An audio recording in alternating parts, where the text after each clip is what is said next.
ഇന്ന് ലോക ഓട്ടിസം അവബോധ ദിനം.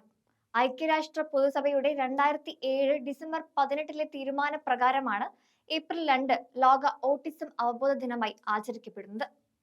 ഐക്യരാഷ്ട്രസഭയുടെ ഉപഘടകങ്ങളും എല്ലാ അംഗരാജ്യങ്ങളും, സന്നദ്ധ സംഘടനകളും, എല്ലാ പൊതു സ്വകാര്യ സംഘടനകളും ലോക ഓട്ടിസം അവബോധ ദിനാചരണത്തിൽ പങ്കെടുക്കുന്നുണ്ട്. ഓട്ടിസത്തെക്കുറിച്ചുള്ള അവബോധം സമൂഹത്തിൽ വർദ്ധിപ്പിക്കുക എന്ന ലക്ഷ്യത്തോടെയാണ് ഓട്ടിസം ദിനം ആചരിക്കുന്നത്. കുട്ടികളിലെ ബുദ്ധിവികാസവുമായി ബന്ധപ്പെട്ട് കാണുന്ന ഒരു മാനസിക വ്യതിയാനമാണ് ഓട്ടിസം. സ്വയം എന്നർത്ഥമുള്ള ആട്ടോസ് എന്ന ഗ്രീക്ക് പദത്തിൽ നിന്നാണ് ഓട്ടിസം എന്ന ഇംഗ്ലീഷ് പദം ഉണ്ടായത്. ഓട്ടിസം ബാധിച്ച കുട്ടികളുടെ പ്രധാന ലക്ഷണം തനിച്ചിരിക്കാനുള്ള ഇഷ്ടമാണ്.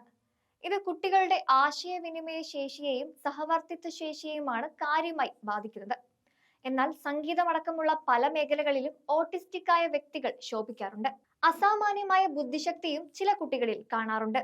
ചാൾസ് ഡാർവിൻ, മൈക്കലാഞ്ചലോ പോലുള്ള പ്രമുഖരും ഓട്ടിസം ഉണ്ടായിരുന്നവരായിരുന്നു. ബിൽഗേറ്റ്സിനും ഓട്ടിസം ഉണ്ടായിരുന്നതായി റിപ്പോർട്ടുകളിൽ ഉണ്ടെങ്കിലും ഇത് സ്ഥിരീകരിക്കപ്പെട്ടിട്ടില്ല.